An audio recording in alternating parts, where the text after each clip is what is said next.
Hello दोस्तों, growth hormone body के growth के लिए सबसे इम्पोर्टेंट हार्मोन है। ये शरीर के साइज बढ़ाने का, बच्चों की ग्रोथ होने का, सारे शरीर के अलग अलग ऑर्गन्स के साइज बढ़ने के लिए भी ग्रोइंग पीरियड में बहुत रिस्पॉन्सिबल होता है। टिश्यू की हीलिंग के लिए भी बहुत इंपॉर्टेंट होता है। लेकिन एक्रोमेगाली एक ऐसी बीमारी जिसमें ग्रोथ हार्मोन बहुत ज़्यादा बनने लगता है, जितनी ज़रूरत है उससे ज़्यादा बनने लगता है और इसकी वजह से कुछ कॉम्प्लिकेशंस और इश्यूज होते हैं। आज हम बात करेंगे एक्रोमेगाली क्या बीमारी है, क्या इसके कारण होते हैं, क्या इसके लक्षण होते हैं, कैसे इसे डायग्नोज करते हैं और कैसे इसको ट्रीट करते हैं। यानी ग्रोथ हार्मोन एक्सिस की जो बीमारी है एक्रोमेगाली, उस पर एक डिटेल ओवरव्यू करेंगे। टॉपिक बहुत ही इंपॉर्टेंट है, अक्सर लोगों में देखा जाता है, इसलिए इसे आज डिस्कस करना आवश्यक है। टॉपिक पर जाने से पहले जो लोग हमारे चैनल पर नए हैं उन्हें रिक्वेस्ट करूँगा कि चैनल को सब्सक्राइब करें, वीडियोज़ को लाइक करें, शेयर करें, फॉलो करें, कमेंट करें, पूरा देखें।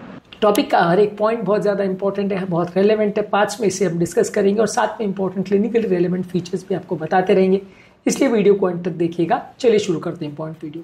सबसे पहले जैसा कि हमने डिस्कस किया, एक्रोमेगाली यानी over production of growth hormone की बीमारी है। एक्रोमेगाली होता है पिट्यूटरी ग्लैंड में हाइपर एक्टिविटी की वजह से। पिट्यूटरी ग्लैंड ब्रेन के अंदर एक हार्मोन प्रोड्यूसिंग एरिया होता है जिसमें से ये ग्रोथ हार्मोन बनता है। जब ये एरिया ओवर एक्टिव हो जाता है या वहां पे कोई ट्यूमर हो जाता है तो वो ज्यादातर ग्रोथ हार्मोन की एक्सेस करवाता है, जिसकी वजह से लोगों को शरीर में ग्रोथ हार्मोन की एक्सेस के सिम्टम्स यानी एक्रोमेगाली होता है। अब इसके लक्षण क्या है? ज्यादातर लोगों का हाइट बहुत बढ़ जाता है। इसके अलावा हाथ और पाँव का साइज बहुत बढ़ जाता है, जिसकी वजह से हाथों में कोई रिंग्स वगैरह पहने तो वो नहीं आएंगे, शूज और ग्लव्स वगैरह में उनको फिट नहीं आने लगेंगे, वो इतने हाथों और पैर के साइज इतने बढ़ जाएंगे कि उनके नॉर्मल साइज के कपड़े और जूते फिट आना बंद हो जाएंगे। इसके अलावा कुछ फेशियल चेंजेस भी हो जाते हैं, जैसे फेशियल बोन्स, जबड़ा, नाक, लिप्स, ये सारे बहुत ज्यादा प्रोट्रूड करने लगते हैं, ये थोड़े से अगली दिखने लगते हैं।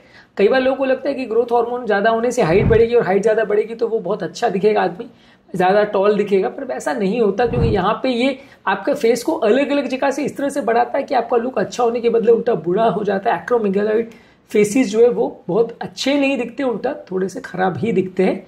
इसके अलावा स्किन चेंजेस जो है, स्किन काफी थिकन हो जाती है, ऑयली हो जाती है और कोर्स स्किन हो जाती है और कई बार उसमें बॉडी ओडर या स्मेलिंग भी बहुत ज्यादा होता है, उसमें कई बार स्मेल या स्वेट भी ज्यादा आता है। इसके अलावा जॉइंट पेन होता है, आर्थराइटिस होता है, क्योंकि हड्डियों की ग्रोथ भी कई बार अनकंट्रोल वे में हो जाती है और वो भी बहुत ज्यादा प्रोट्रूड करने लगते हैं। सॉफ्ट टिश्यू में भी स्वेलिंग हो जाती है, इसलिए वजह जॉइंट पेन और आर्थराइटिस के प्रॉब्लम ज्यादा देखने को मिलते हैं।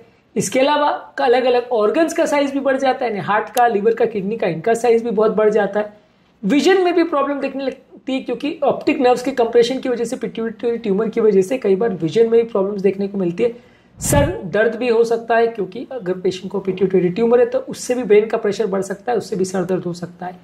इसके अलावा व्यक्ति को बहुत ज्यादा फटीग, सुस्ती, कमजोरी होगी। कुछ लोगों को कार्पल टनल सिंड्रोम होता है, जिसमें हाथ में एक टिंगलिंग से नमनेस का सेंसेशन होता है, क्योंकि हाथ में एक बैंड होता है, एक कार्पल टनल करके एक एरिया होता है, जो बड़ा टॉपिक है, इसको अलग से डिस्कस चाहे तो कर सकते हैं। वहां पे नर्व्स का कंप्रेशन होता है और इसकी वजह से लोगों को हाथों में झुनझुनी या दर्द का एहसास होता है। स्लीप एपनिया हो सकता है लोगों को, क्योंकि कई बार जो है हमारा एयरवेज जो है एनलार्ज ग्लैंड्स की वजह से उसमें ऑब्स्ट्रक्शन होने लगती है। फीमेल पेशेंट में एक्रोमेगाली की वजह से मेंस्ट्रुएशन की प्रॉब्लम्स होने लगती है या सेक्सुअल डिसफंक्शन देखने को मिलता है। ये ज्यादातर फीचर्स होते हैं एक्रोमेगाली के। इसमें हर एक पेशेंट में हर एक लक्षण दिखे ऐसा जरूरी नहीं है, कोई लक्षण ज्यादा मात्रा में, कोई कम मात्रा में देखने को मिल सकता है। पर अगर इस तरह के आपको लक्षण दिख रहे हैं जिसमें बॉडी का हर चीज का ग्रोथ अनकंट्रोल वे में हो रहा है, जितना होना चाहिए उससे ज्यादा हो रहा है, तो यहाँ पे आपको एक्रोमेगाली सस्पेक्ट करना चाहिए।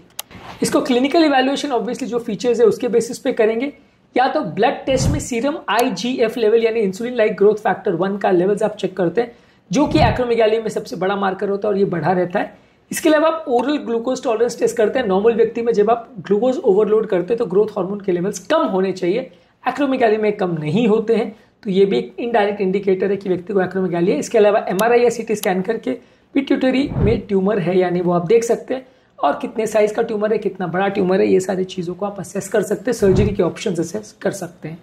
ट्रीटमेंट क्या है? सबसे बेस्ट तो ये कि अगर पिट्यूटरी में कोई ट्यूमर है तो सर्जरी उसको करके निकाल दिया जाए। इसमें ज़्यादातर सर्जरी ब्रेन को खोल के नहीं, नाक के द्वारा की जाती है, क्योंकि पिट्यूटरी ट्यूमर जो है नाक का जो ब्रिज जहाँ अटैच होता है लगभग वहीं पे होता है, तो नाक के अंदर जाके ब्रेन को लोअर पार्ट से खोल के डायरेक्टली पिट्यूटरी को निकाल दिया जाता है।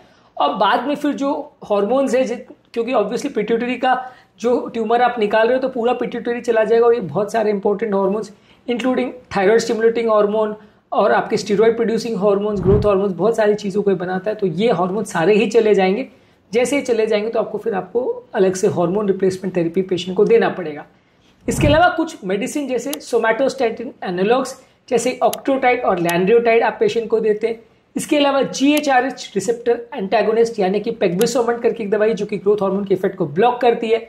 और इसके अलावा डोपामिन एगोनिस्ट यानी कैबरगोलिन देते हैं जो कि ट्यूमर के जो ग्रोथ हार्मोन और प्रोलैक्टिन प्रोडक्शन को रोकने के लिए काम किया जाता है। ये ज़्यादातर कैबरगोलिन तब प्रयोग किया जाता है जब पिट्यूटरी ट्यूमर से प्रोलैक्टिन भी ज़्यादा बन रहा है और ग्रोथ हार्मोन भी ज़्यादा बन रहा है, तो दोनों को एक साथ में कम करने में मदद करता है। इसके अलावा वो एरिया जहाँ पे पिट्यूटरी है, अगर वहाँ पे आप सर्जरी कर सकते हो या सर्जरी नहीं भी कर सकते तो रेडिएशन थेरेपी देके वो एरिया को आप डिस्ट्रॉय कर सकते हो, जिससे कि पर फर्दर जो है ग्रोथ हार्मोन जो एक्सेस बन रहा है उसकी वजह से प्रॉब्लम्स नहीं होगी। कॉम्प्लिकेशंस क्या है? एक्रोमेगाली जो है एक सिंपल सिर्फ हाइट बढ़ने की प्रॉब्लम नहीं है, इससे बहुत सारी तरह की बीमारियां होती है। ब्लड प्रेशर बढ़ सकता है, हार्ट की बीमारियां बढ़ सकती है, डायबिटीज हो सकता है, आर्थराइटिस हो सकता है, जॉइंट पेन्स हो सकते हैं। स्लीप एपनिया एक ऐसी बीमारी है जिसमें श्वास रुक सकती है, श्वास अटक सकती है। इसके अलावा रेस्पिरेटरी डिस्ट्रेस हो सकता है। अगर किसी व्यक्ति को कोलोरेक्टल पॉलिप्स वगैरह तो कोलोन में कैंसर होने का चांस बढ़ सकता है। ओवरऑल व्यक्ति की लाइफ कम हो जाती है। तो यानी ग्रोथ हार्मोन ज़्यादा होना कोई खुशी की बात नहीं है, ये उल्टा नुकसानदायक है, एक बीमारी है जो कि अपने आप में जानलेवा भी हो सकती है। इस तरह के पेशेंट को एक बार अगर ट्रीटमेंट हो जाए तो आपको फॉलोअप करना पड़ेगा कि ट्यूमर वापस रिकरेंस तो नहीं हो रहा।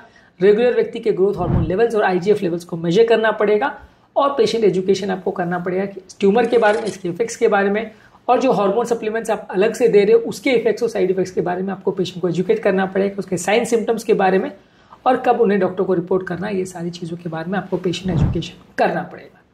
आज के टॉपिक में हमने बात करी यदि किसी व्यक्ति को एक्रोमेगाली है तो वो किस तरह की बीमारी, उसके क्या कारण होते हैं, क्या साइन सिम्टम्स होते हैं, क्या जांचें होती है, क्या ट्रीटमेंट और क्या कॉम्प्लिकेशंस होते हैं, ये सारी चीज़ों पर हमने बात करी।